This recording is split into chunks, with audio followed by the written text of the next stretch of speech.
Hey everybody, I'm Tom Vassell. And I'm Chris Yee. And today we're taking a look at the small game Primal, The Awakening. Is this a sequel to Love Letter or something? I thought there was nothing in this box. So in this box, there is a ton of stuff. There is giant miniatures. And you are fighting, and this is actually one of the smallest. Yes, that's pretty tame, to be fair. There's another one. This one's bigger. But there are bigger ones than that. So you are fighting it as a boss battler that can be played as a campaign or not. There's a lot going on, and Chris is going to show you some of it.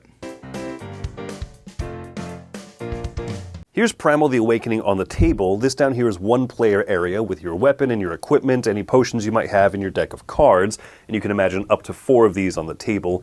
This is the monster dashboard here that we'll be looking at separately. This is what controls the monster, and then this is obviously the main action board where the hunt will be happening.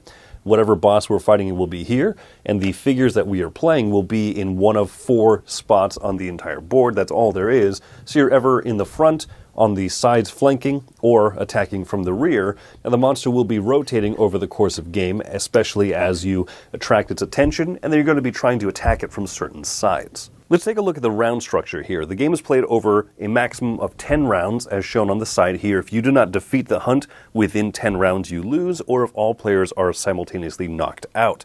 You win the game by bringing the enemy down to 0 health. So every round, you start with the consume phase. If you have a potion or a brew that you would like to take to heal up or to draw extra cards or any other effects, you can only do those at the top of each of the 10 rounds. Then you go to the monster upkeep, which happens on the monster board there.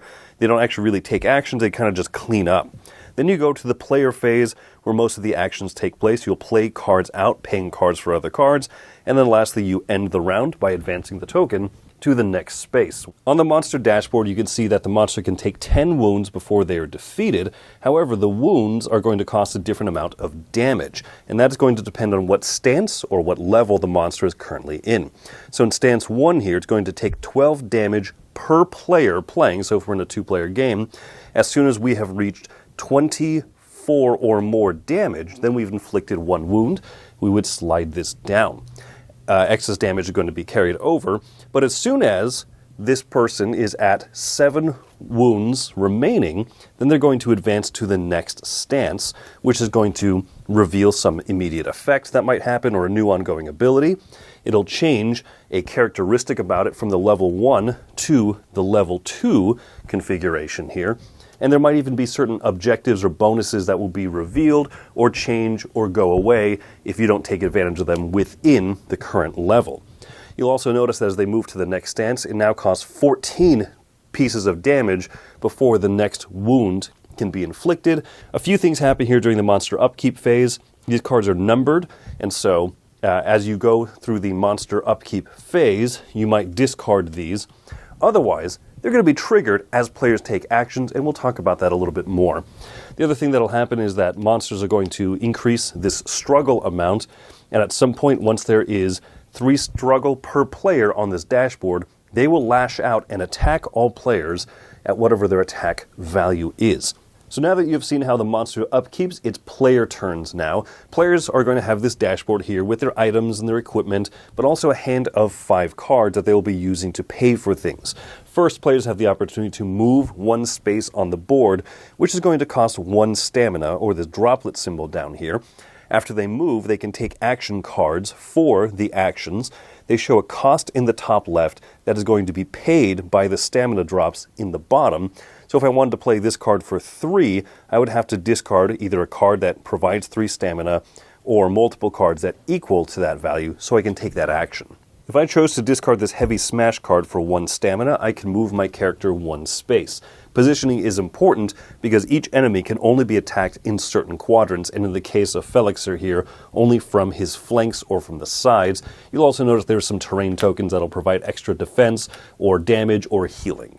After doing my optional movement, I now come to the action phase where I play my cards out. So if I paid this 3 stamina card to pay for this 3-cost ability. I get to play this out in front of me, and then multiple things will fire off. But basically, I get to do whatever the action is shown here. Blue cards allow you to remove struggle from the enemy so that they won't fire off as frequently. And then if it has any text shown on it, in this case, stun the monster, I might stun it so that it can't have certain reactions happen. Then I can pay another cost to activate this one and do this attack. Red cards provide attacks, and based on what your damage amount is shown on your weapon that you have, you'll do that much damage to the enemy, working towards inflicting those wounds. Blue cards remove struggle, red do attacks. Yellow cards are a defensive type of card, and they might have some sort of ability, and green are also defensive.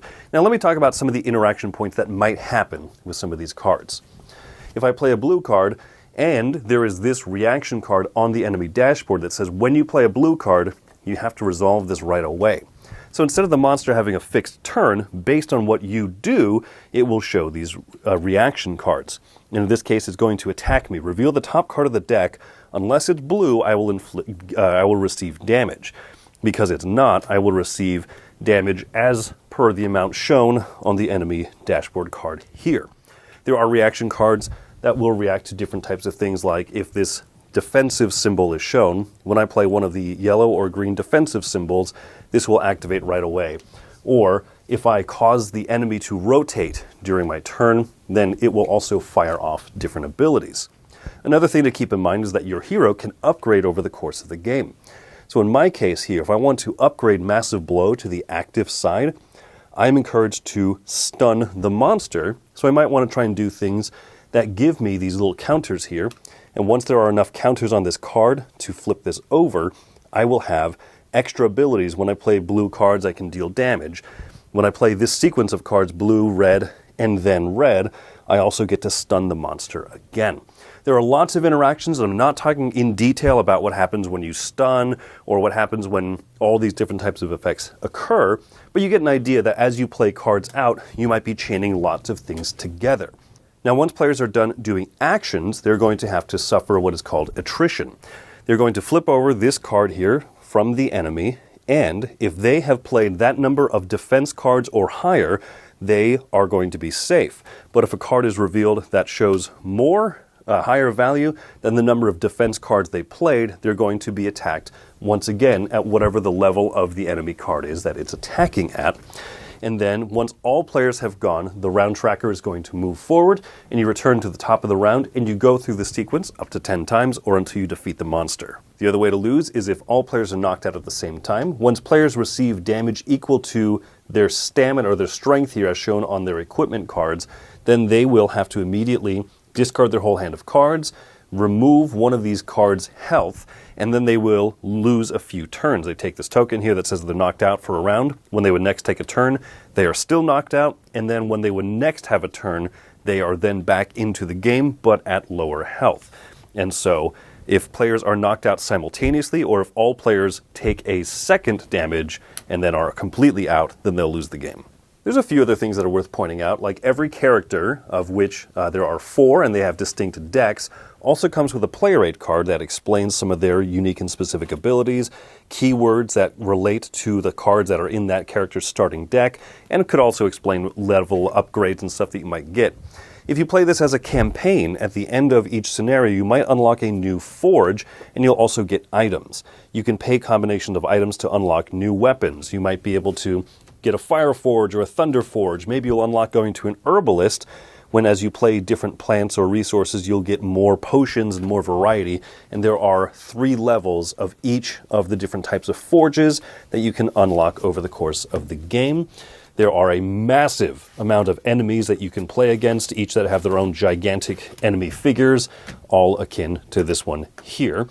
And then there is also a very thick rulebook that has an actual index on the side there, or a spine to it. But the rulebook is very well laid out, worth noting that it will walk you through your first game, and then will also explain then campaign rules. It'll also explain if you want to play this expedition just as a standalone, jump to any level, fight any monster, what you have to do. It gives recommendations of character. It explains all of the monsters here that you can fight against. It also gives you rules for deck building, or recommended deck lists if you just want to jump to fight a level 2 enemy, and I want to play this character at level 2. It gives you good recommendations of how you can do that, so you can just jump to any of those scenarios. There's a good glossary in the back of the rulebook as well, with all of the terms in alphabetical order. There's a storage guide, all of these things that are put into here very well. So that is a quick, I know not detailed, look at Primal the Awakening.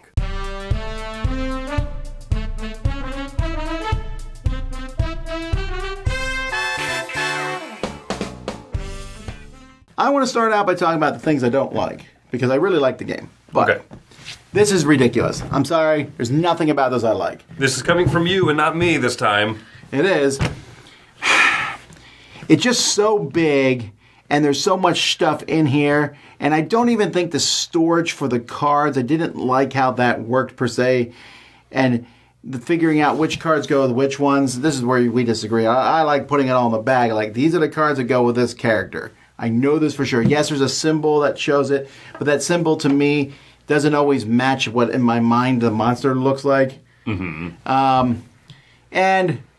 But it's big. Now, you might notice this box is fairly empty, other than a couple miniatures, because we pared it down. We put it in a smaller box. Now, we cut out some of the content. We took out a lot of the bosses. But we have one for the library that has 6 bosses in it and things like that. And honestly, the boss is just kind of there. It's a cool miniature. Yeah, and some of them are gigantic. The last dragon that you fight is huge, but they spin in a circle. And I'm fine with that because they want the monsters to be scaled to the characters. I get that there's a lot of engrossing with that, but I look at this and I think, well, you could have had a few sculpts and you could, fight that one sculpt again, but it's different now. It's lightning this time or something. But that's not what makes the multi-millions on Kickstarter. Yeah, I mean, I like miniatures, but they could have made a disc for each one, and then you could have had them all in there. Now, there is also a campaign in this game that I've read, and it's a lengthy campaign. And I always have a problem sometimes with lengthy campaigns.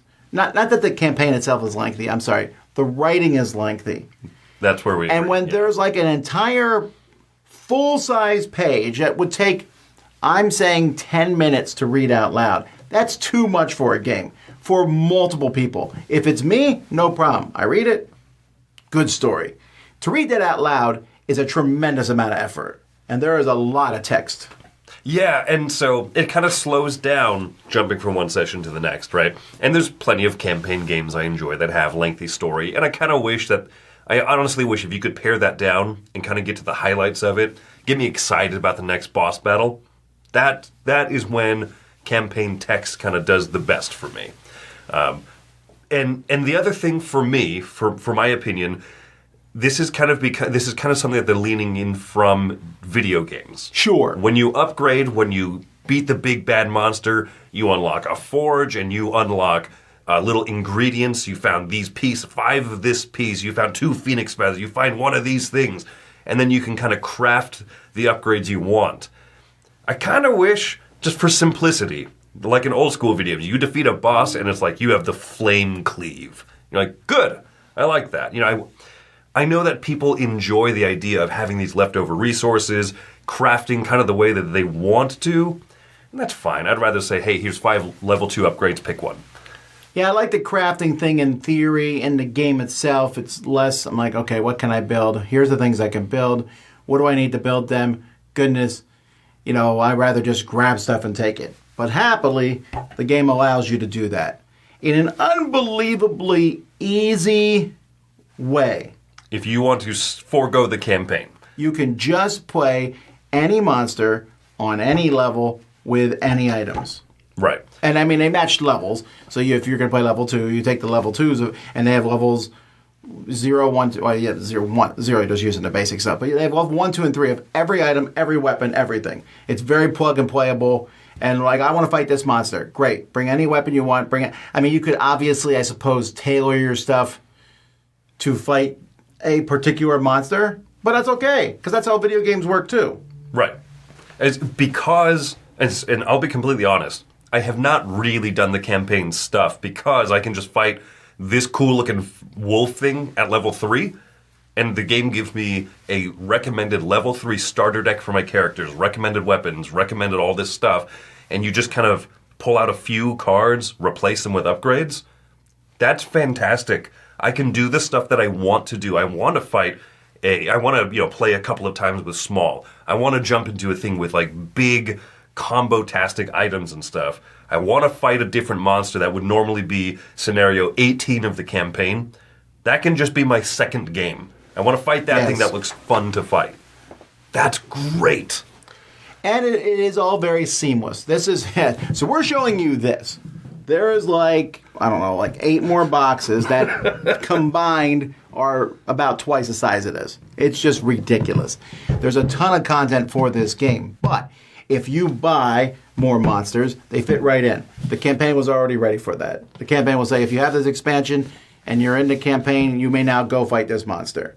And when you get the items for that monster, they fit in there. And if you want to just fight them by themselves like we do, you can do that also.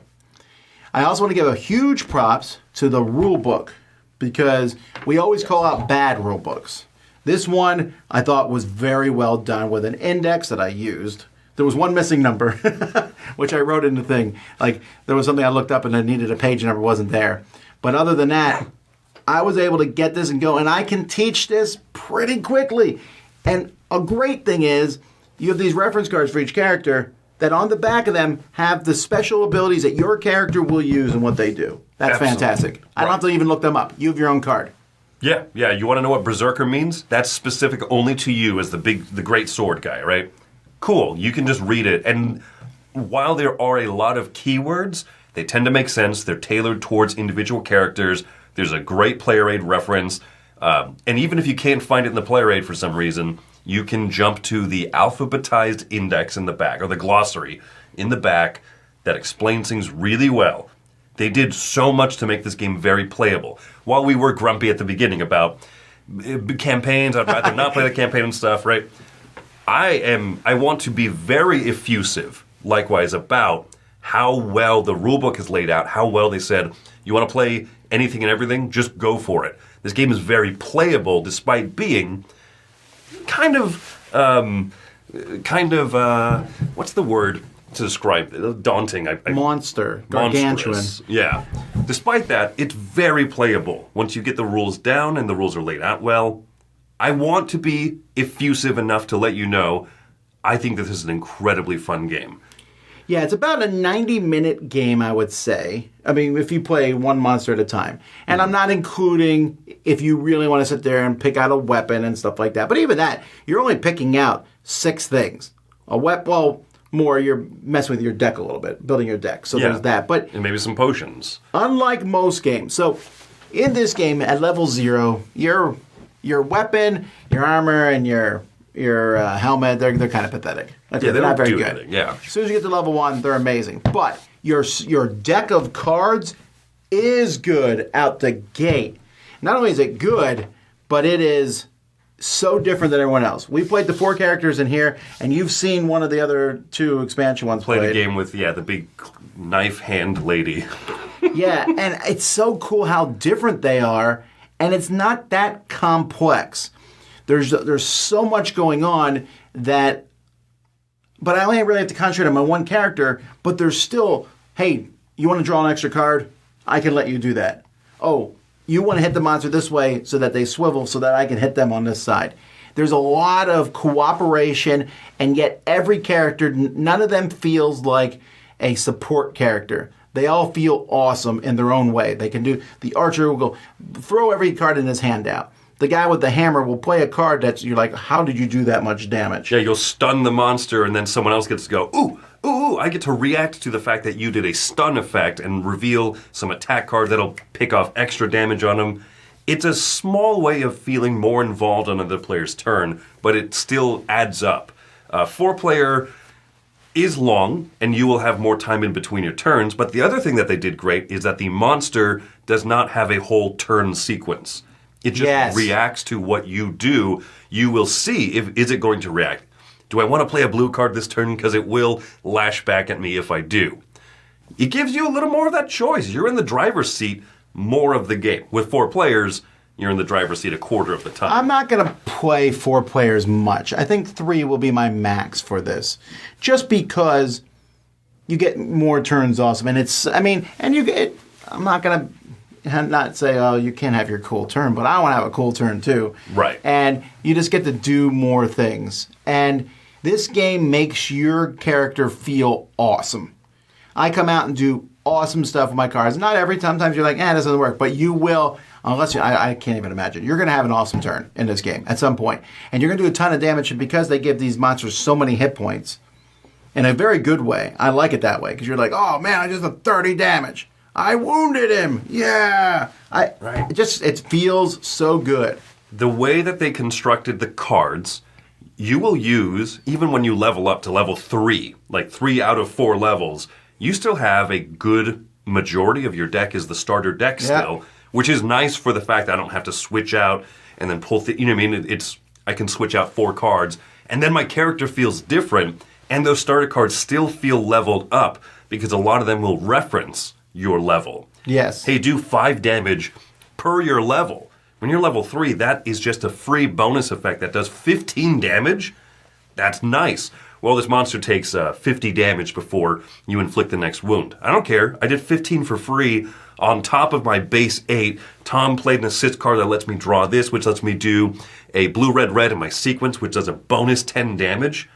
You combo together all those things. So every time you do 3 free damage just for playing a blue card that normally doesn't do damage, it adds up and it feels epic. Yeah, the complaint could be made, hey, there's more, you get better stuff, but the monsters get better. And that's true, but I'm doing cooler stuff. The level up, you feel really just like, this is amazing stuff I'm doing. Yes, the monster's harder, but I don't care because I get to do movie cinematic stuff here. And they pared it down. When I first saw the board for this, I said, it's 4 spaces. Yeah. There's a monster and there's 4 spaces. This had better be good because my expectations of it kind of rose a little bit. I don't have to spend a turn where I go, my first action is move 4 squares on the map. My second action is move 4 more squares. Your turn. There's none of that. You're just in a fighting zone or you're not. And then you get to play a cool combo of cards and maybe assist other people. Maybe you have a reaction card that will prevent someone from taking some huge damage at just the right moment. So good. Yeah, there's a lot of these games out there. And there's a lot of these games that I play, and I'm like, that was pretty cool, and I'll never play it again. I'm going to play this one again. In fact, you just took it to a game event and played it there. Yeah, I wanted to make sure. Is it difficult to be the person in charge, running the game, teaching? And once you have it down, there's a lot of rules, but they're laid out well, and once you have them down, they're in there pretty well. I was very happy being the lead on this one. I don't even mind. You and I played a game of this, and we lost. But we lost in a glorious fashion, if that makes sense. It was just like, we lost. We could have won. But it was such a great fight. And I really enjoy this. So I'm giving this a 9. It's one of my favorite, if not my favorite boss battler I played in a long time. It feels epic. I get to sit there and think how I can do cool combos with my cards. I get to do amazing things. The upgrade system's so interesting to me. The campaign's cool. And I got to be honest, if there was not the solo battles in here, I would not get a 9 for me. Because I would have said, wow, it's really cool. I just don't have time for the campaign. But the fact that the game lets me play, I think there's 12 monsters in the base game here. And you can play them on 3 levels each. Me and Chris played. And we made custom decks and everything. We fought the monster and all. And I said, you know what? I could play that exact same monster with those exact same decks, and I wouldn't be bored. I don't need the variety necessarily, because the gameplay is the variety. You're like, ooh, next time we can get that. And, I fight the monsters in Elden Ring a lot now, these big boss monsters, and you got to figure out how to fight them and avoid this stuff and that. And this is how I feel in this game. This is a close to a video game boss battler that works well as a board game. So for me, 9 out of 10. I'm giving this one an 8.5, just behind you a little bit here. And I still am daunted by the size of this box. We cut out about half the content. Now, given we're doing that for a library. Come to our convention, you can play 1 or 2 of the bosses, right? We put 6 in the box for you. This is one of those situations where it's almost too much stuff. And to the point where if I owned this box, I wouldn't know where to store it. That's a fairly small complaint, but it still is a complaint. Regardless of that, the game that's in here is phenomenal. This should be more daunting, but I think that they did as much as they could. They have the card trays in there. They gave you all of these tabs so that you can kind of organize it. They made it so that you can play any monster. Once again, I cannot emphasize enough how cool that is to me. Do you want to just fight the last big bad boss in here?